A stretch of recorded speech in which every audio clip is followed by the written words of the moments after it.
আজকে আমরা এমন একটা মর্মস্পর্শী গল্প নিয়ে কথা বলবো যেটা আমাদের উপলব্ধি, সম্ভাবনা আর একটা ছেলের ভেতরের জগৎ নিয়ে ভাবতে শেখাবে। এমন একটা ছেলে যে কিনা জীবনটাকে একটু দূর থেকে পাশ থেকে দেখে।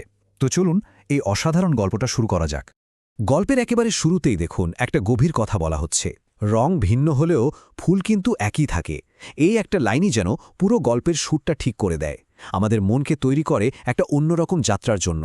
এই ভাবনাটাই কিন্তু গল্পের একেবারে মূলে রয়েছে। আচ্ছা, একটু ভাবুন তো, পুকুর পাড়ের একটা দৃশ্য, গাছের ছায়া পানিতে দুলছে, আর স্কুল পড়ুয়াদের হাসির শব্দে চারপাশের নিস্তব্ধতা ভেঙে যাচ্ছে।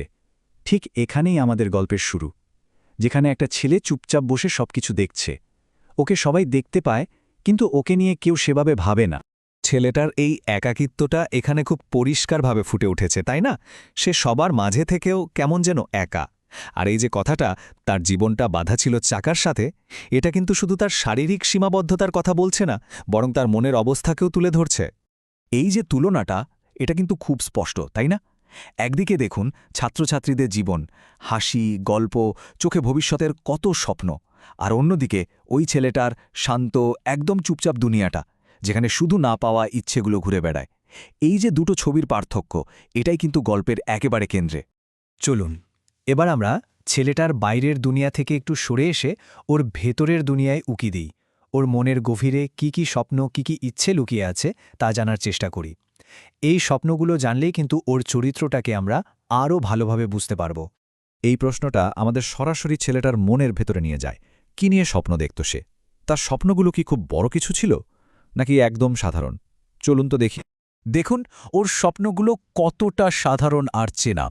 ও তো আর ৫টা সাধারণ ছাত্রের মতোই একটা জীবন চেয়েছিল।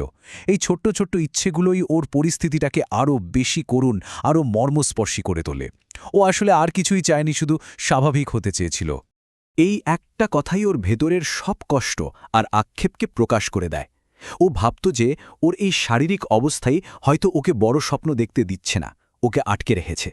এটা ওর মনের এক গভীর কষ্টের কথা, তাই না? কিন্তু গল্পটা এখানেই শেষ হয়ে যায় না। এবার আমরা ছেলেটার মানসিক শক্তি আর ওর মনের জোরের দিকটা দেখব।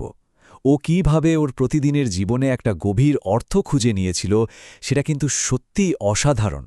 মানে ব্যাপারটা কিন্তু শুধু ফুল সাজানো না, এটা তার জন্য শখের থেকে অনেক বেশি কিছু ছিল। সে আসলে তার চারিপাশের দুনিয়াটাকে দেখত, ছাত্রছাত্রীদের, ওই পুকুর, আকাশ, আর তারপর সেই ভাবনাগুলো দিয়েই ফুলগুলোকে সাজাতো।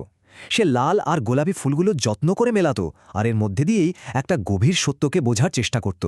সে বুঝতে পারত যে রঙে হয়তো তফাৎ আছে, কিন্তু দুটোই তো আসলে একই ফুল। এখানে গল্পের মূল রূপকটা খুব সুন্দরভাবে ব্যাখ্যা করা হয়েছে।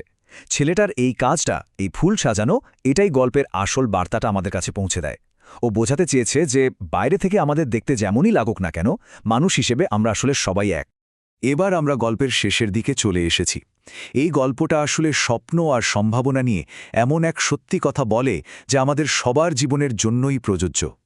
এটা সম্ভবত গল্পের সবচেয়ে শক্তিশালী লাইন। শারীরিক সীমাবদ্ধতা নিয়ে আমাদের যে ধারণাগুলো আছে, এই একটা কথা সেগুলোকে সরাসরি প্রশ্ন করে। আসল বাধাটা শরীরে নয়, আসল বাধাটা আমাদের মনে। আর এটাই হলো গল্পের চূড়ান্ত বার্তা। ওর স্বপ্নগুলো হয়তো পূরণ হয়নি, কিন্তু স্বপ্ন দেখার যে অধিকার, যে স্বাধীনতা, সেটা কেউ ওর কাছ থেকে কেড়ে নিতে পারেনি। এটা মানুষের মনের অদম্য শক্তির কথা বলে।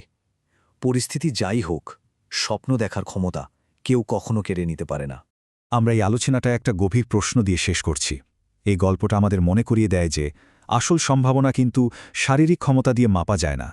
আসল সম্ভাবনা নির্ভর করে আমাদের স্বপ্নের ওপর, আমাদের আকাঙ্ক্ষার গভীরতার ওপর।